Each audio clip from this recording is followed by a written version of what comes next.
Good morning students. हर घर पाठशाला कार्यक्रम में +2 क्लास के भूगोल विषय के विद्यार्थियों का हार्दिक अभिनंदन और स्वागत। मैं रमेश चंद नेगी, प्रवक्ता भूगोल, राजकीय वरिष्ठ माध्यमिक पाठशाला पानली ढाढस, जिला सिरमौर, हिमाचल प्रदेश में कार्यरत हूँ। तो प्रिय विद्यार्थियों, आज का जो हमारा टॉपिक है वो है द्वितीयक क्रियाएँ। द्वितीयक क्रियाएँ, इससे पहले आपने प्राथमिक क्रियाएँ पढ़ी हैं पिछले लेसन में। प्राथमिक क्रियाओं में आपने व्यवसाय और आर्थिक क्रियाओं से संबंधित अवधारणा को समझा है। व्यवसाय, हम अपनी आवश्यकताओं की पूर्ति के लिए जो भी काम करते हैं वो हमारा व्यवसाय होता है, और उस व्यवसाय को करने से जो हमारी आमदनी होती है, धन अर्जित होता है, पैसा मिलता है, तो ऐसा कार्य हमारी आर्थिक क्रियाएं होती है। तो इस प्रकार से आवश्यकताओं की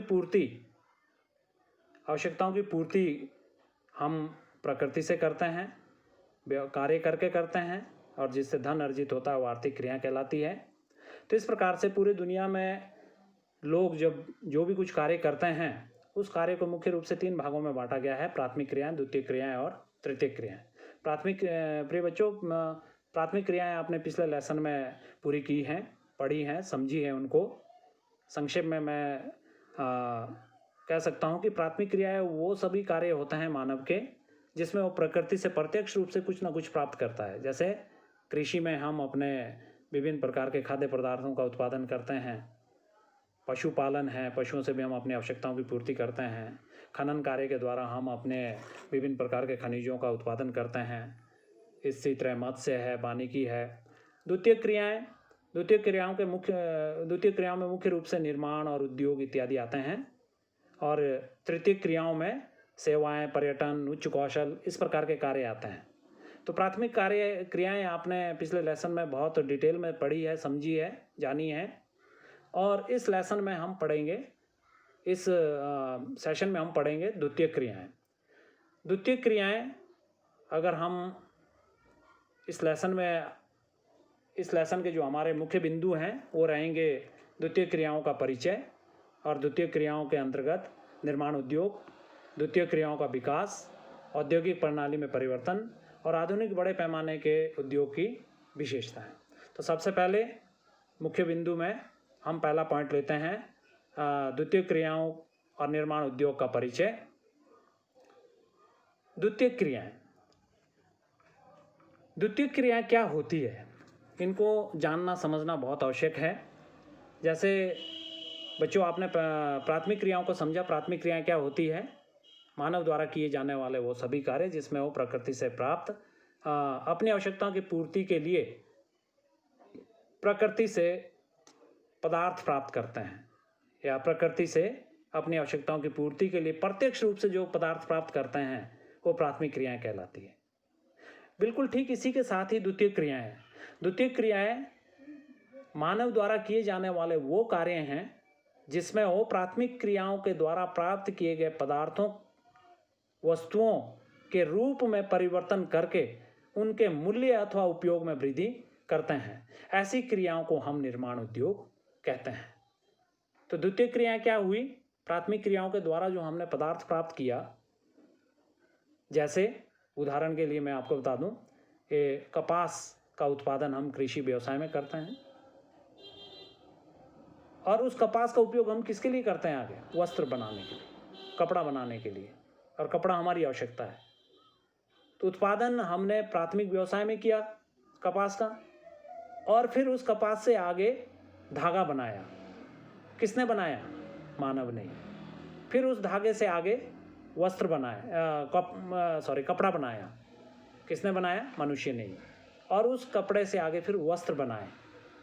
तो जो लोग धागा बनाने में, कपड़ा बनाने में, आगे कपड़े सिलने में, वस्त्र बनाने में का जो कार्य कर रहे हैं, वो सभी लोग किस में आएंगे? द्वितीयक क्रियाओं में। कपास का उत्पादन करने वाला व्यक्ति प्राथमिक क्रियाओं में। तो इस प्रकार से ये तो एक इसका उदाहरण हो गया। इसी प्रकार से हम आप देखते हैं, आप जितनी भी प्रकार की वस्तुओं का इस्तेमाल करते हैं, आपके पास अपने ये कपड़े हैं, जूते हैं, किताबें हैं, घर में आपके बहुत सारे अन्य ऐसी आवश्यकता का सामान है जो आपने बाज़ार से लाया है। बाज़ार में वो कहाँ से आया है? कारखानों से बन के आया है। कारखानों में उनका निर्माण हुआ है और कारखानों में निर्माण के लिए उन वस्तुओं के निर्माण के लिए कहीं ना कहीं से कच्चा माल प्रकृति से ही आया है। तो कहने का अभिप्राय है कि प्राथमिक व्यवसाय वो कार्य जिनमें प्रकृति से हम कुछ ना कुछ प्राप्त करते हैं, लेते हैं, निकालते हैं। खनन भी उसी के अंतर्गत आता है। विभिन्न प्रकार के खनिज हम धरातल की चट्टानों से निकालते हैं, कारखाने में ले जा करके उनसे आगे फिर वस्तुएं बनाते हैं। जैसे लोहा ऐसा है, कच्चा लोहा है, तो धरातल की जिन चट्टानों में कच्चा लोहा है वहाँ से उसको निकालेंगे, फिर उसको उसके बाद आगे कारखाने में ले जाएंगे, वहाँ हम साफ करके उससे लोह इस्पात बनाते हैं। तो वो कारखाना लोह इस्पात कारखाना कहलाता है। अब वो जो लोहा बनाया उसको आगे ले जा करके हमने, मान लो हम घर बनाने के लिए शरीर का इस्तेमाल करते हैं, तो शरीर का कारखाना बनाने का जो कारखाना है वहाँ वो बना हुआ लोहा जाएगा, उससे शरिया बनेगा और वो शरिया आपने ख़रीदा और उससे अपना घर बनाया। वो शरिया गाड़ी बनाने वाले कारखाने ने ख़रीदा और उससे आगे गाड़ी के पार्ट बनाए, गाड़ी बनाई। तो वो सारे कार्य क्या हो गए? द्वितीयक क्रियाएं। तो इस प्रकार से इनको कहते हैं हम द्वितीय क्रियाएं। और द्वितीय क्रियाओं के अंतर्गत सबसे जो प्रमुख कार्य है इसका वो है निर्माण उद्योग। दुनिया में अगर हम देखें तो द्वितीय क्रियाओं का जो विकास है वो कैसे हुआ है? सबसे पहले कृषि का विकास हुआ। कृषि के विकास के साथ साथ मानव की जैसे जैसे सभ्यता बढ़ती गई, तो कृषि के साथ साथ मकान, वस्त्र, अन्य आवश्यकताओं की भी आवश्यकता महसूस हुई। तो उस कार्य में भी वस्त्र बनाने में दक्षता आने लगी। धीरे धीरे घरेलू कार्यों के लिए, जैसे रसोई के लिए बर्तन है, पानी लाने के लिए बर्तन है, या अन्य आवश्यकता का सामान है, मकान, झोपड़ी या घर बनाने के लिए कच्ची सामग्री है, तो वो सारे पदार्थ धीरे धीरे उन पदार्थों को एकत्रित करने में जो समस्या आती थी उसमें दक्षता बढ़ती गई और उस दक्षता के बढ़ने के साथ साथ द्वितीय क्रियाओं का विकास होता गया और समुदाय के अंदर, गांव के अंदर इस प्रकार के परिवार जो हमेशा वही काम करने लग गए। मान लो जैसे वस्त्र हमारी आवश्यकता है तो कपास का उत्पादन कृषक करता है और कपास से आगे फिर धागे बनाने का कार्य समाज में या उस सभ्यता में एक ऐसा परिवार जैसे जुलाहा है वो धागा बनाने का काम और आगे उससे कपड़ा बनाने का काम और उससे आगे फिर वस्त्र बनाने का काम है। इसी प्रकार से कृषि के लिए हमें औजारों की आवश्यकता होती है। तो जैसे आपका लोहार है तो वो धरातल से कच्चा लोहा निकाल करके वो लोग इकट्ठा करते थे और उसके बाद आगे धीरे धीरे उसको भट्टी में गर्म करके उससे लोहा निकालना, लोहे से आगे फिर औजार बनाना। तो समाज में कुछ ऐसे लोग जो इसी प्रकार का कार्य करते थे, परंतु वो सारा कार्य हाथ से होता था। वस्तुओं का जो निर्माण है वो होता था परंतु घरेलू स्तर पर होता था, मानव श्रम से होता था, तो उसको कहते हैं हम निर्माण। और परंतु धीरे धीरे जो निर्माण का कार्य है वो बड़े स्तर पर होने लगा। जो काम हाथों से कारखानों में हाथों से घरों में किया जाता था, चाहे वो कपड़ा बनाने का है, चाहे वो औजार बनाने का है, चाहे वो बर्तन बनाने का है, जब वही कार्य धीरे धीरे मानव के श्रम का कार्य वो मशीनों के द्वारा किया जाने लगा और मशीनें ऊर्जा से चलने लग गई, तो उत्पादन में निश्चित तौर पर वृद्धि हुई। और इस प्रकार से निर्माण के कार्य में जो ये परिवर्तन आया उसे हम निर्माण उद्योग कहते हैं। तो इस प्रकार से आवश्यकता का जो सामान है जिसके लिए कच्चा माल प्रकृति से ही मिलता है, उन वस्तुओं के निर्माण में जो दक्षता आने लगी धीरे धीरे, तो बड़ी मात्रा में उनका जो उत्पादन होने लगा उसे हम क्या कहते हैं? निर्माण उद्योग। निर्माण बड़े स्तर पर वस्तुओं का निर्माण करना, वैसे निर्माण का शाब्दिक अर्थ होता है बनाना, और उद्योग का शाब्दिक अर्थ होता है उद्यम, अर्थात किसी वस्तुओं का निर्माण करना, उद्योगों में निर्माण करना। निर्माण एक इस प्रकार का कार्य है जिसके अंतर्गत वस्तुओं को इस प्रकार से परिवर्तित लाया जाता है जिससे उसका स्वरूप बदल जाए, उसकी उपयोगिता बढ़ जाए, उसके मूल्य में भी वृद्धि हो जाती है। और निर्माण उद्योग का ये सिद्धांत है कि किसी वस्तु का स्वरूप जितना अधिक परिवर्तित होगा उसकी उपयोगिता एवं मूल्य उतना ही अधिक होगा। उदाहरण के लिए जैसे एक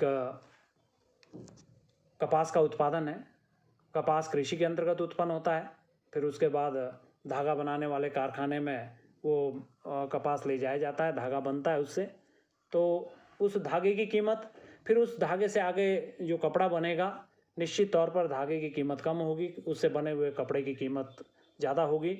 फिर उस कपड़े को आगे किसी ऐसे कारखाने में ले जा करके जिससे कि वहाँ आगे वस्त्र बनते हैं, कपड़े बनते हैं, सिले सिलाए कपड़े बनते हैं, तो निश्चित तौर पर उनकी कीमत आगे बढ़ जाती है। तो कहने का अभिप्राय है कि निर्माण उद्योग में जिस प्रकार से वस्तुएं अगले अपने स्तर पर पहुंचती है तो उनके रंग, रूप, आकार, गुण, विशेषता में परिवर्तन होता है, और उसी परिवर्तन के बाद उनकी उपयोगिता में भी वृद्धि होती है, और उपयोगिता में वृद्धि के साथ साथ उनकी कीमतों में भी वृद्धि होती है। तो इस प्रकार से प्राचीन काल से ही उद्यम किया जाता है, कार्य किया जाता है वस्तुओं के बनाने का, और ये कार्य उद्योगों में, उद्योग के रूप में या वस्तुओं के निर्माण के रूप में वस्तुओं का जो निर्माण है वो प्राचीन काल से ही हो रहा है। पहले घरेलू स्तर पे होता था, फिर जो विकसित देश हैं, जो आज विकसित हैं, उन्होंने अपने देशों में अपने कार्य कौशल के द्वारा अपने संसाधनों का उपयोग करके कारखानों का निर्माण किया, वस्तुओं का निर्माण किया, और अन्य देशों में भी अपने बनी हुई वस्तुओं को ले गए, और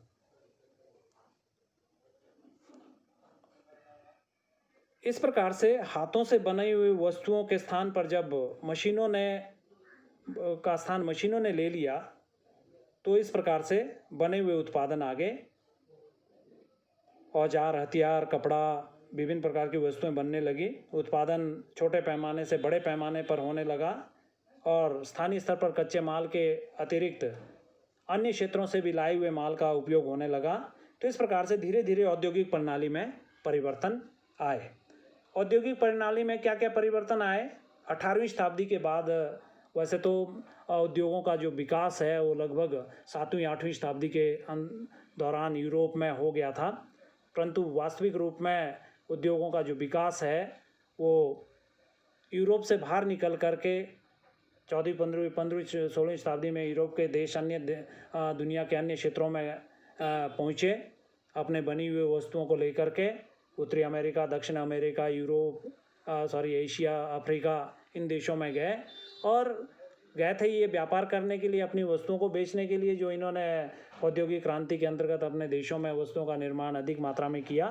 परंतु उन देशों में जा कर के जब वहाँ की राजनीतिक स्थिति को देखा तो धीरे धीरे इन्होंने वहाँ पर अपने उपनिवेश स्थापित कर दिए, और इस प्रकार से जो औद्योगिक विकास इन्होंने अपने देशों में किया था उसका जो प्रसार है वो दुनिया के अन्य क्षेत्रों में भी होने लगा।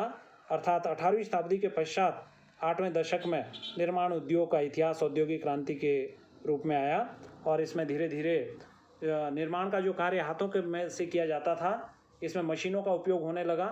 निर्माण की घरेलू पद्धति कारखानों में बदल गई, उत्पादन अपेक्षा बड़े पैमाने पर होने लगा, और स्थानीय कच्चे माल के साथ साथ दूर से भी कच्चा माल लाया जाने लगा। और ऊर्जा के लिए जो पहले बहता हुआ जल, लकड़ी, पवन ऊर्जा, इन पर आधारित थे, इसके स्थान पर कोयला और खनिज तेल का उपयोग होने लगा, और उत्पादित वस्तुओं का जो बाजार है वो स्थानीय ना हो करके दूर दराज के क्षेत्रों में भी उनको ले जाया जाने लगा। तो इस प्रकार से ये जो परिवर्तन है ये औद्योगिक क्रियाओं में आए, और इस प्रकार से दुनिया में औद्योगिक क्रियाओं का या निर्माण उद्योग का जो कार्य है वो धीरे धीरे बढ़ता गया। औद्योगिक निवेश और उत्पादन। जो निर्माण उद्योग होता है, निर्माण उद्योग में वस्तुओं के निर्माण के लिए औद्योगिक निवेश की आवश्यकता होती है। औद्योगिक निवेश क्या होता है? कारखाना स्थापित करना, कारखाने की मशीनें, कारखाने के लिए ऊर्जा, कारखाने में कार्य करने वाले लोग, ये और इसके अलावा कारखाने में वस्तुओं के निर्माण के लिए जो कच्चा माल है, वो सारा क्या है? औद्योगिक निवेश। अब किसी भी उद्योग में इन सभी चीज़ों का समावेश करके वहाँ पर जो वस्तुएं बनाई जाती है वो उस उद्योग का उत्पादन है। क्या कहलाता है? उद्योग का उत्पादन। तो औद्योगिक निवेश का अभिप्राय है कि उद्योगों में कार्य करने के लिए वहाँ पर जो कुशल श्रमिक होते हैं और वहाँ पर जो प्रशासन होता है और कारखाने का शेड होता है, कारखाने के मशीनें होती है, लगाई जाती है, तो इसके लिए पूंजी की आवश्यकता होती है, धन की आवश्यकता होती है। तो धन भी निवेश है, कार्य करने वाले लोग निवेश है, और वहाँ पर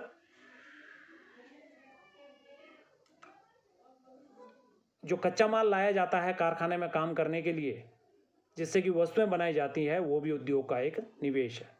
और इस प्रकार से वहाँ पर इतना, उसके बाद जो कारखानों की मशीनों में बिजली से उसको चला करके कार्य की दक्षता के आधार पर कार्य करके उससे जो उत्पादन उत्पन्न किया जाता है, उससे जो आगे वस्तु बनती है, वो उसका आउटपुट है, वो उस कारखाने से बन करके बाहर निकलती है। कारखाने के लिए कच्चा माल हम ले जाते हैं, जैसे लौह इस्पात उद्योग है, जैसे सीमेंट उद्योग है। सीमेंट उद्योग में सीमेंट का जो कारखाना है, वहाँ कच्चा माल हम ले जाएंगे, चूना पत्थर ले जाएंगे, डोलोमाइट ले जाएंगे, या इसके अलावा वहाँ पर अन्य जो पदार्थ हैं, कोयला है, अभ्रक है, खनिज है, इन सब पदार्थों को वहाँ कारखाने में ले जा कर के, क्ले है, वहाँ कारखाने की मशीनों में उससे सीमेंट तैयार किया जाता है और वहाँ से बाहर निकलता है सीमेंट। तो वो क्या है? फिर उसका उत्पादन। तो हर एक प्रकार के कारखानों का या निर्माण उद्योग की दो महत्वपूर्ण विशेषता होती है, औद्योगिक निवेश और उत्पादन। अगला हमारा टॉपिक है आधुनिक बड़े पैमाने के निर्माण उद्योग की विशेषताएं। आधुनिक बड़े पैमाने के निर्माण उद्योग की जो विशेषताएं हैं, मुख्य रूप से कुशलता का विशिष्टीकरण, यंत्रीकरण, तकनीकी अभिनव परिवर्तन, संगठनात्मक संरचना, असमान भौगोलिक वितरण, कृषि पदार्थों का संसाधन और भोजन संसाधन। तो इसमें सबसे पहला लेते हैं हम कुशलता का विशिष्टीकरण। अक्सर ये देखा गया है कि जो उद्योग लगाए जाते हैं, कारखाने लगाए जाते हैं, और आज के युग में जो कारखाने लगे हुए हैं, वो वहाँ पर कार्य करने वाले लोग, वो उत्पादन में उनकी विशिष्टता होती है, वो पूरी तरह से ट्रेंड होते हैं अपने काम के। चाहे वो मशीन पे काम करने वाला व्यक्ति है, चाहे वो ऑफिस में काम करने वाला एक प्रशासक है, वो सभी अपने अपने कार्य में पूरी तरह से स्किलफुल होते हैं, पूरी तरह से दक्ष होते हैं, और अपनी नॉलेज का, अपने हुनर का वो उस कारखाने में पूरी तरह से कार्य करते हैं, और जिससे कि उत्पादन में अधिक मात्रा में वृद्धि होती है। उत्पादन की विशाल मात्रा में मानक विनिमय भागों का निर्माण किया जाता है, जिन्हें प्रत्येक कारीगर आपस में जोड़ सकता है, इसका उत्पादन होता है। दस्तकारी, कारखाने में काम करने वाले लोगों का, कारखाने में जो उत्पादन होता है, एक वो उत्पादन होता है जो ऑर्डर मिला और कारखाने ने काम किया, और एक कारखाने में उत्पादन की जो विधियां हैं, विभिन्न प्रकार के कारखाने अपना उत्पादन उत्पन्न करते हैं, और कारखाने में उत्पादन की जो विशिष्टता है, ये जरूरी नहीं है कि मान लो एक मोटर कार है, उसका जो कारखाना है वो पूरी गाड़ी वहीं पे बनती हो, उसी कारखाने में बनती हो, वहाँ पर तो जोड़ी जाती है। उस कारखाने में मशीन, गाड़ी के जो पुर्जे हैं, वो अन्य विभिन्न कारखानों से बनकर लाए जाते हैं, और वहाँ ला करके उनको असेंबल करके गाड़ी को जोड़ा जाता है, और गाड़ी वहाँ से बनकर तैयार होकर बाहर निकलती है। तो उत्पादन की विधियाँ और कुशलता का विशिष्टीकरण, ये आज के उद्योगों की एक महत्वपूर्ण विशेषता है। दूसरा है यंत्रीकरण। आज के जो कारखाने हैं, उद्योग हैं, वो पूरी तरह से ऑटोमेटिक है, पूरी तरह से कंप्यूटर द्वारा संचालित है। अर्थात पहले अगर हम 18वीं शताब्दी 19वीं शताब्दी की बात करें, उस समय जो कारखाने होते थे तो कारखाने में उत्पादन कम होता था, काम करने वाले लोग ज़्यादा होते थे, कारखाने का खर्च भी ज़्यादा था। परंतु आज इस प्रकार की मशीनों का इस्तेमाल किया जाता है, यंत्रों का इस्तेमाल किया जाता है कि जहां 1000 लोग होते थे कारखाने में काम करने वाले और उत्पादन जितना करते थे वो 1000 लोग, आज उसी कारखाने में 200 लोग हैं और उत्पादन 1000 लोगों की अपेक्षा वो कई गुना ज़्यादा करते हैं। इसका जो मूल कारण है वो है यंत्रीकरण। हर एक जो कार्य है वो मशीनों के द्वारा नियंत्रित किया जाता है। इस प्रकार की मशीनों का निर्माण आज के वैज्ञानिक युग में किया गया है। तो इस प्रकार से जो एक कंप्यूटर प्रणाली है या ऑटोमेटिक मशीनों का जो संचालन है, ये इन मशीनों के आविष्कार ने पूरी तरह से जो निर्माण उद्योग है उसके स्वरूप को बदल दिया है और निर्माण उद्योग में इसकी दक्षता बढ़ गई है। अगला है तकनीकी अभिनव परिवर्तन। अगर हम देखें तो विभिन्न कारखाने ऐसे हैं कि अगर वहाँ पर उत्पादन क्षमता बढ़ी है, वहाँ पर कार्य करने वाले लोग घटे हैं, तो उसका सबसे बड़ा कारण है कि वहाँ तकनीकी में परिवर्तन आया है। कारखाने की मशीनों का संचालन, कारखाने की मशीनों में कार्य करने की क्षमता, उन सभी कार्यों में परिवर्तन हुआ है। इसके अलावा जैसे कारखानों का नियंत्रण किस प्रकार की व्यवस्था में पहले था, कारखानों से निकलने वाले रद्दी पदार्थ या कारखानों में काम करने वाले ज़्यादातर अकुशल व्यक्ति या कारखानों से निकलने वाले विभिन्न प्रकार के पदार्थ जिससे कि प्रदूषण फैलता है, इन सभी को नियंत्रित करने के लिए वर्तमान में इस प्रकार की तकनीकियों का उपयोग किया जा रहा है जिसके द्वारा कि ये समस्याएं कारखानों की कम हो गई है। अगला है संगठनात्मक संरचना तथा सत्रण। प्रिय विद्यार्थियों, अगर हम देखें आज के जो उद्योग हैं, कारखाने हैं, वो बहुत बड़े आकार के होते हैं। वहाँ पर जो मैकेनिज्म होता है, वहाँ की जो मशीनरी होती है, यंत्रीकरण होता है, वो बिल्कुल आधुनिक तकनीकी के आधार पर तैयार किए हुए वैज्ञानिक अन्वेषणों के बाद होता है। तो जटिल मशीन तकनीकी, कम प्रयास से अधिक सामान का उत्पादन करने के लिए अत्यंत विशिष्टीकरण और श्रम विभाजन होता है, कार्य का भी विभाजन होता है और कुशल श्रमिक ही कार्य करते हैं। और आज के जो कारखाने हैं उसमें पहले विशाल पूंजी निवेश किया हुआ होता है।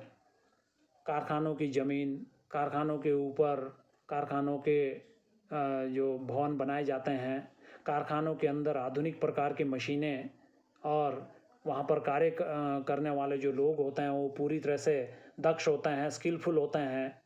तो इसके अलावा कच्चा माल है, तो इसके लिए विशाल पूंजी की आवश्यकता होती है और वो उसमें इन्वेस्ट किया हुआ होता है।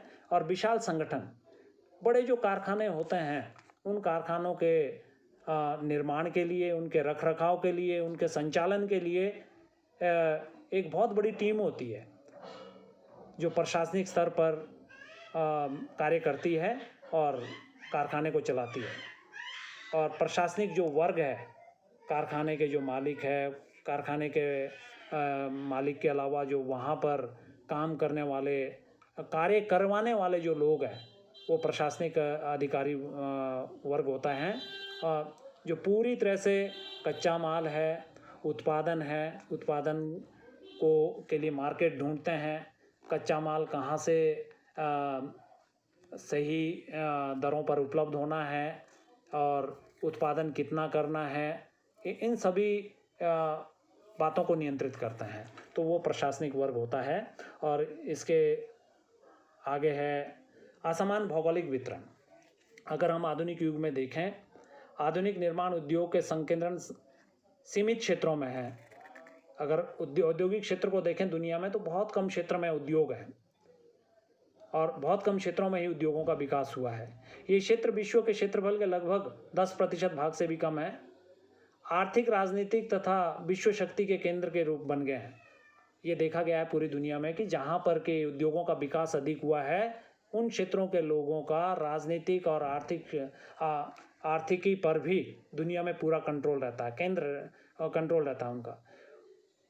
कुछ क्षेत्र दृष्टि से निर्माण उद्योग के क्षेत्र में बहुत कम सुस्पष्ट हैं और कृषि क्षेत्र की तुलना में बहुत कम क्षेत्रों के संकेंद्रित है। और अगर हम तुलना करें कि एक औद्योगिक क्षेत्र कितने लोगों को रोजगार दे रहा है, कितना वहाँ पर पूंजी का निवेश है, कितना वहाँ पर उत्पादन है, और एक कृषि वाले क्षेत्र को देखें तो निश्चित तौर पर औद्योगिक क्षेत्र में आपका अधिक धन का आदान प्रदान होता है, ज़्यादा लोगों को रोजगार मिला हुआ होता है और आवश्यकताओं की पूर्ति भी ज़्यादा लोगों की वहाँ से होती है।